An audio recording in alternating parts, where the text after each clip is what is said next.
Представьте, что вы лидер целой страны, и вы настолько боитесь нападения, что строите 170 тысяч бункеров. Но этот был особенным. 5 этажей под землей, сотни комнат и готовность выдержать ядерный удар. Мы в Албании, в секретном объекте 0774, известном сегодня как Музей холодной войны Бункарт. Почему лидер коммунистической Албании Энвер Ходжа заставил целую нацию жить в ожидании конца света? В этом видео мы попытаемся найти ответ на этот вопрос.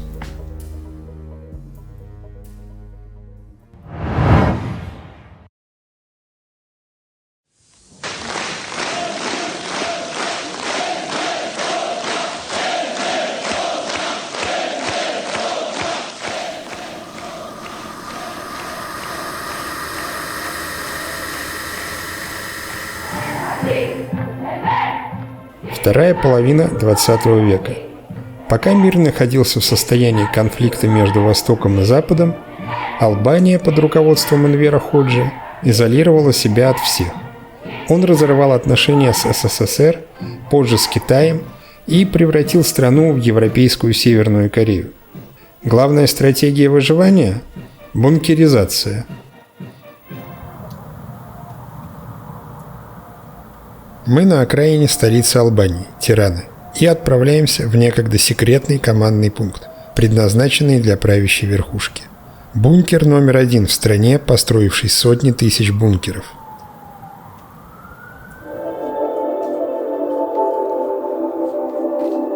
Одна из самых знаменитых достопримечательностей Тираны – музей истории Албании второй половины 20 века, музей бункеров. Называется Бункарт, и начинается он с такого длинного туннеля, который ведет с улицы на площадку перед входом в сам бункер.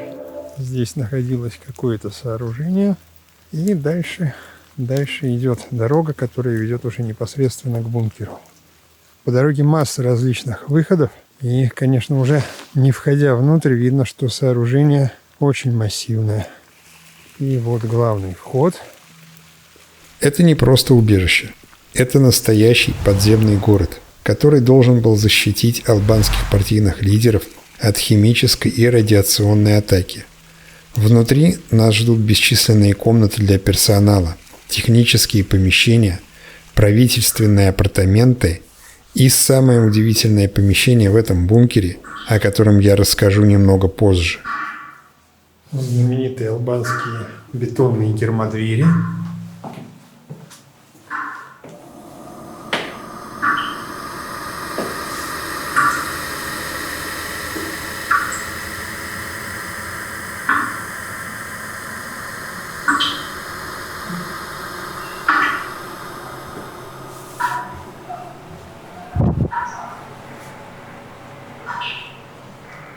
И вот мы уже внутри бункера. Практически сразу после входа расположены личные покои Ходжи. Интерьер здесь сохранился оригинальный и, на удивление, скромный. Но по сравнению с другими помещениями бункера, он явно выделяется. Первое небольшое помещение предназначалось для секретаря. Затем рабочий кабинет и спальня Ходжи и его супруги. В самой дальней части находится туалет с душевой. И вот интересная надпись, что вода в бункере грелась с помощью керосина. А вот эта конструкция, кстати, это оригинальный с тех времен душ.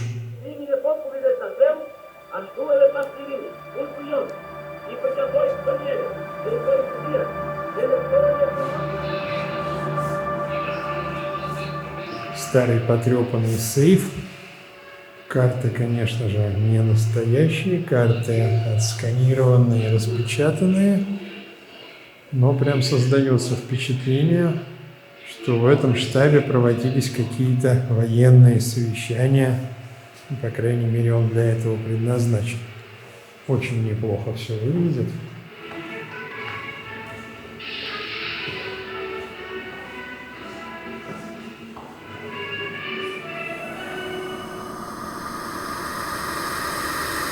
Здесь бункер уходит вниз. Фактически получается минус один этаж.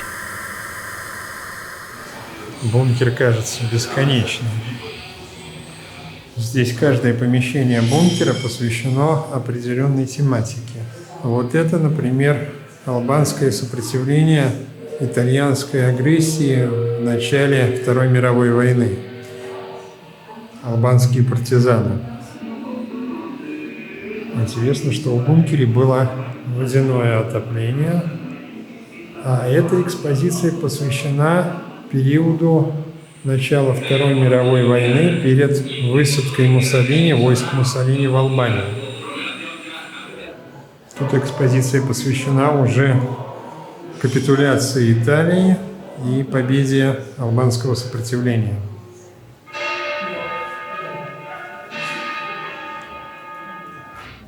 Здесь же рассказывается уже о периоде Второй мировой войны, когда на территории Албании вступили немецкие войска.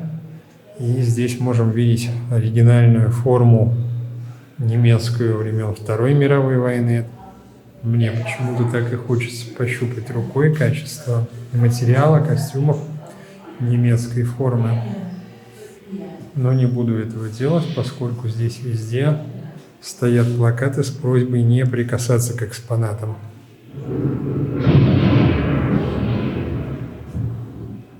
У паранойи Ходжи была реальная причина.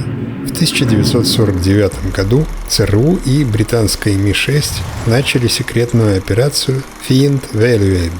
План был дерзким – забросить в албанские горы отряды диверсантов, поднять восстание и свергнуть коммунистов. Западные спецслужбы были уверены в успехе. Но они не знали, что в их штабе сидит крот. Легендарный советский двойной агент Ким Филби был задействован в подготовке этой операции со стороны Ми-6 и передавал каждую деталь прямиком в Москву, а оттуда – Ходжи. Диверсанты прыгали с парашютами в ночную тьму, высаживались с судов на албанский берег, а там их уже ждала засада Сигурими. Почти все группы были уничтожены. Паранойя Энвера Ходжи не ограничивалась внешними врагами. Одна из самых громких внутриполитических трагедий разыгралась между лидером страны и политиком, который считался вторым человеком в Албании. Мехмед Шеху был правой рукой Ходжи 27 лет. Премьер-министр, железный волк партии. Но в 1981 году Шеху нашли мертвым в его собственной спальне. Официальная версия – самоубийство из-за нервного срыва. Но в Албании никто в это не верит. Говорят, Ходжи лично приговорил своего соратника к смерти. В один день герой нации превратился в политическую проститутку и агента всех разведок мира. Ходжи вычеркнул его из истории, а его семью отправил в лагеря. Официальным поводом стало то, что сын Шеху обручился с девушкой, у которой были неблагонадежные родственники, связи с Западом. Ходжи использовал это, чтобы обвинить Шеху в предательстве идеалов. Но основной причиной, вероятно, стала линия Шеху на восстановление отношений с СССР, Китаем и Югославией, которой он начал придерживаться как председатель Совета Министров на рубеже десятилетий из-за начинающегося в стране экономического кризиса, что противоречило изоляционистской политике, приверженцем которой был Ходжи. Эти пустые комнаты некогда всемогущего премьер-министра теперь превращены администрацией музея в провокационную экспозицию. По телевизору, расположенному в кабинете Шеху, показывают похороны самого Энвера Ходжи, пережившего своего соратника на 3 года. И дальше, пройдя через систему гермодверей, нас здесь будет ждать фильтровентиляционная, как гласят таблички.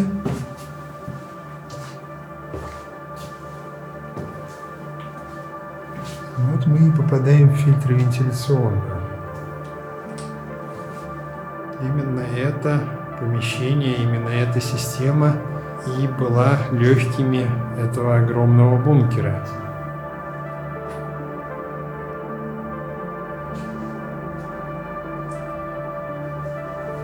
Здесь даже остались маркировки. 1961 год, и мы можем видеть иероглифы, потому что этот фильтр производства Китая. Фактически Китай был, пожалуй, единственным партнером Албании в во второй половине 20 века социалистической Албании. А здесь еще одно помещение, связанное с вентиляцией воздуха. Почему-то здесь отсутствует освещение, но в принципе мы здесь можем видеть, что просто проходят два вент-канала, и здесь находится ручной привод. Причем, кстати, тоже можем видеть иероглифы, то есть все это оборудование фильтровентиляционных систем, оно было китайским. А вот это помещение представляет узел связи.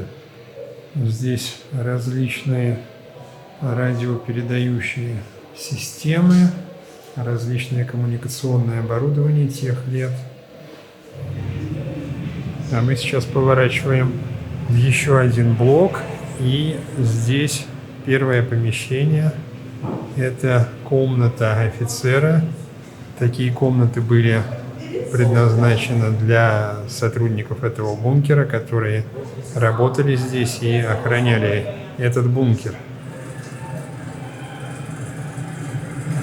И очень интересное сравнение грузовых машин, популярных в те времена, американской, которая была прародителем ЗИЛа-150, ЗИСа, точнее, 150 на тот момент, и китайской версии этого же грузовика. А здесь речь идет о образовательной реформе в Албании, которая случилась в послевоенные годы. После войны Энвер Ходжа начал руководить страной, в которой часть грамотного населения составляла всего 5%. За время его правления были достигнуты успехи в развитии экономики, образования, здравоохранения, построена первая железная дорога, создана система высшего образования, профессиональный театр, телевидение, было достигнуто самообеспечение страны в области сельского хозяйства. За 4 десятилетия Албания добилась достойных, в некоторых случаях исторических, успехов в развитии промышленности, сельского хозяйства, образования, искусства и культуры. Однако в борьбе за укрепление своей власти Ходжа придерживался принципов сталинизма, оправдывая сталинские репрессии, и сам действовал подобными методами. В частности, в то время открыто заявляли, что политические статьи Уголовного кодекса Народной Республики Албания должны быть жестче советских аналогов периода сталинских репрессий.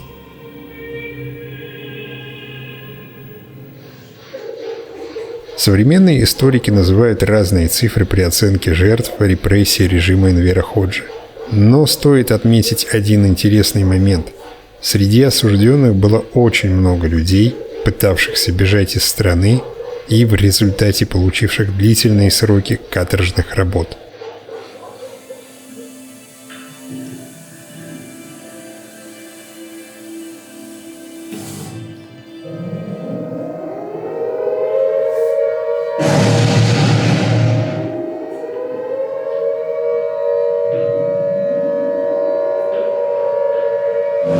Очень интересная композиция, которая рассказывает о применении и изготовлении химического оружия в Албании вплоть до 90-х годов. Шло производство и работа над совершенствованием химического оружия. Ну, здесь мы можем видеть различные варианты защитной одежды, которые нам хорошо знакомы по советским комплектам ОЗК.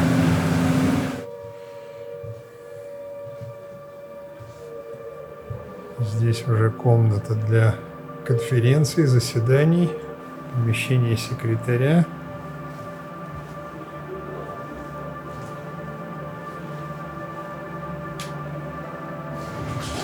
И эвакуационный выход здесь находится. Сегодня множество помещений бункера превратили в арт-пространство. Эти инсталляции напоминают о жертвах режима и о том, какой ценой строилась эта подземная крепость. Это место заставляет задуматься, защищают ли нас стены, или они становятся нашей тюрьмой. Композиция эхо войны в полностью темной комнате. Можно слышать разрывы снарядов. А это автобусные и железнодорожные билеты, целая коллекция. Ну, а это инсталляции с зеркалами. Не совсем понятно, что авторы хотели ей сказать. Но вот такая чисто зеркальная комната. Спуск на уровень еще ниже. И интересно, что на фоне сейчас звучит какая-то русская музыка.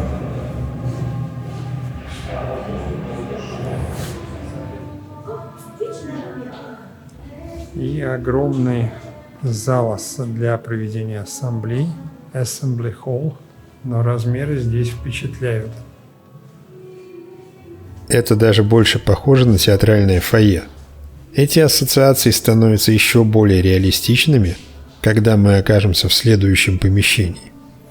В одном из своих видео я уже рассказывал о строительстве настоящего подземного театра в недрах Мурманска.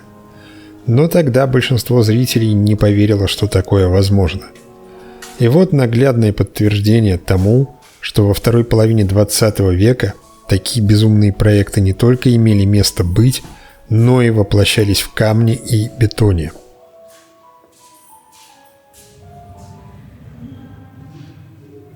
В этом помещении представлена экспозиция, которая рассказывает о социалистическом доме уже более позднего периода, второй половины 20 века. Стенки, так популярные в те времена, мягкий гарнитур, городской телефон и столовая кухня. Но это прям какие-то зажиточные албанцы были. Правильно сервированный стол, кастрюля-скороварка, плита популярная вообще на Балканах. До сих пор такие используются. Дальше экспозиция продолжается. Очень большой бункер. А это попытка воссоздать продовольственный магазин. Обычный продовольственный магазин где-то в албанской провинции, скорее всего. После 1976 года, когда экономика Албании стала испытывать серьезные трудности, Ходжа внедрил социально-экономический механизм, направленный на переход к полному самообеспечению страны собственными продуктами, продовольствием, медикаментами, промышленным и энергетическим оборудованием. Еще на полэтажа спускается бункер. А здесь рассказывается о воспитании социалистической молодежи в Албании. Ну, в принципе, наверное, все во многом схоже с тем, что было в Советском Союзе. К слову, рассказанная здесь история Албании позволит лучше понимать события из предыдущих видео и в последующих выпусках из албанской поездки. А бункер тем временем спускается еще ниже, фактически еще на один уровень вниз.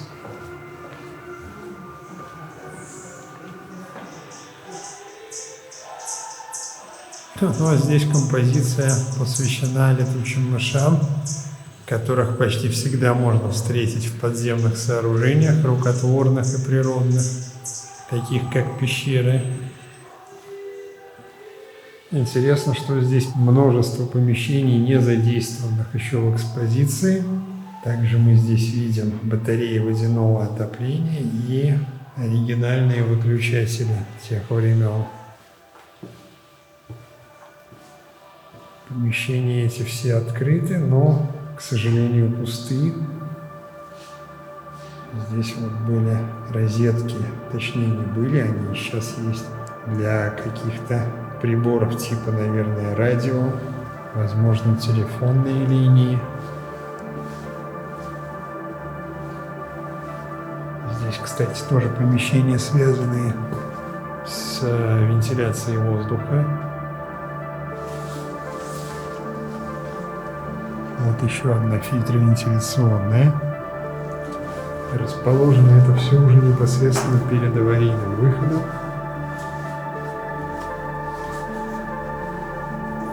И вот мы обошли полностью этот бункер, ставший очень интересным современным музеем. А на улице по-прежнему дождь.